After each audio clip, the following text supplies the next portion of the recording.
Hey everyone! When you think about planning a trip, what's the first question that usually comes to mind? For most of us, for years, it's always been, where are you going, right? But what if that's not the most important question anymore? Today, we're going to talk about a really big shift in how we travel, one that's driven by a totally new and much more personal starting point. So let me just ask you directly, why do you really pack a suitcase and head out the door? Is it just to get a break from work? Or is it something deeper, like reconnecting with someone you love? Maybe it's about learning something new about the world, or even about yourself. The answer to that question, well, that's becoming the single most important part of any trip. Okay, so let's put a name to this. Welcome to the age of the Whycation. Now, this isn't just a catchy phrase. According to global travel reports, this is the big idea shaping the future. It's this massive move away from just, picking a place on a map. Instead, we're designing entire trips around a specific purpose or a feeling we're chasing. The why is officially coming before the where. So, what does a why vacation actually look like in the real world? Well, when you dig into the data, you start to see some really fascinating trends pop up that show this idea in action. Let's break a few of them down. First up is this great term, Hushpitality. Think about it. Our lives are constantly buzzing with notifications, noise, and distractions. So it's no surprise that travelers are now actively looking for places and experiences that help them just turn down the volume. It's all about finding calm and sometimes even just pure, beautiful silence. And the numbers on this are pretty shocking, actually. A recent global survey found that for a whopping 56% of people, the number one reason to travel isn't sightseeing or adventure, it's just to rest and recharge. That's more than half of us. We're literally traveling to get away from the noise.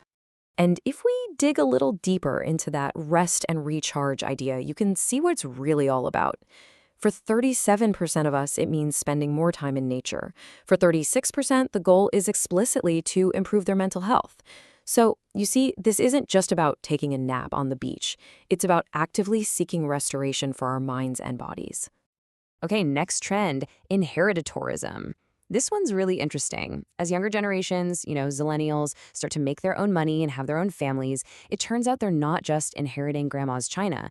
They're also inheriting travel habits, brand loyalties, the whole thing, directly from their parents. And you can really see just how powerful that influence is.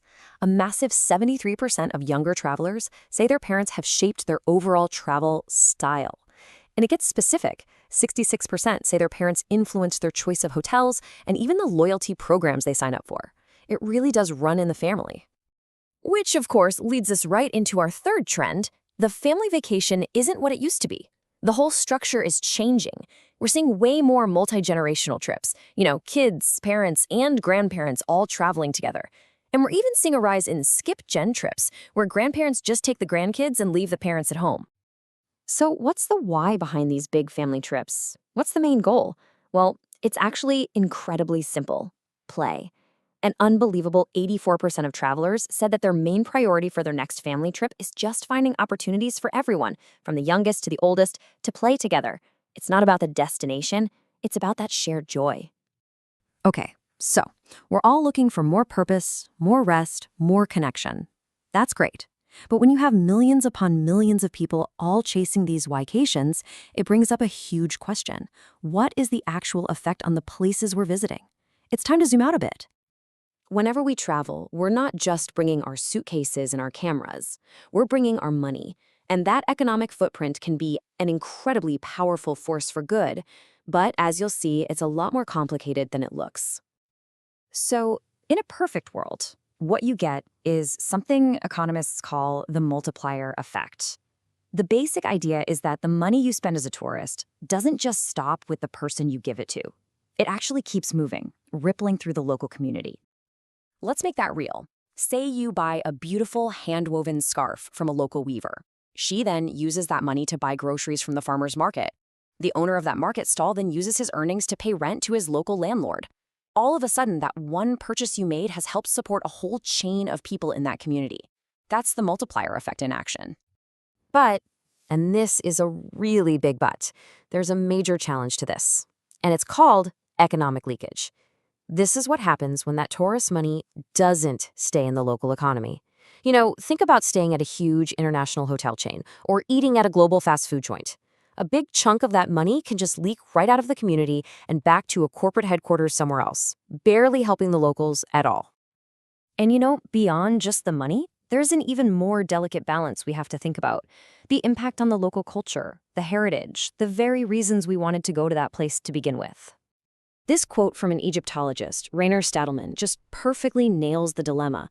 He says, tourism is already a catastrophe. But then he says, without tourism, there would be no public interest. And without that, there would be no money for our work. Wow, it's this incredible paradox. The very thing that can damage these fragile, beautiful places is also the very thing that brings the attention and, crucially, the money needed to protect them. It's both the problem and the solution. This financial pressure creates another huge risk, which has this academic-sounding name: authenticity commodification. Basically, it's when cultural traditions, like dances or crafts or ceremonies, start getting tweaked and changed so they're more appealing or convenient for tourists. The culture itself risks becoming less of a living, breathing thing and more of, well, a product for sale. So, as you can see, tourism is absolutely a double-edged sword. Every single benefit comes with a potential challenge that has to be carefully managed. Bringing in money is great, but does everyone get a fair piece of the pie? Creating jobs is vital, but are they good, stable jobs? Funding preservation is essential, but does it come at the cost of turning culture into a theme park? And this brings us all the way back around, right back to where we started, the whycation. Because if you know why you're traveling, if you have a clear purpose, you are so much more empowered to make choices that tip that double-edged sword toward the positive side. Think about it. If your why is to have an authentic connection, you can make a point to stay at locally owned guest houses and eat at family-run restaurants. That directly fights economic leakage. You can look for experiences that support real cultural traditions, not just a show for tourists. You can even choose to travel in the off-season to lessen the strain on the local water supply and infrastructure. And yeah, just paying the entrance fees at parks and heritage sites, that money goes directly to protecting them. Your why can be a powerful guide. So as you start dreaming about your next trip, I want you to try something. Before you even ask where, take a moment and ask yourself why. Because understanding your own purpose, your own intention, that's the first and most important step to making sure your journey leaves both the world and you just a little bit better than you found them. Thanks for listening.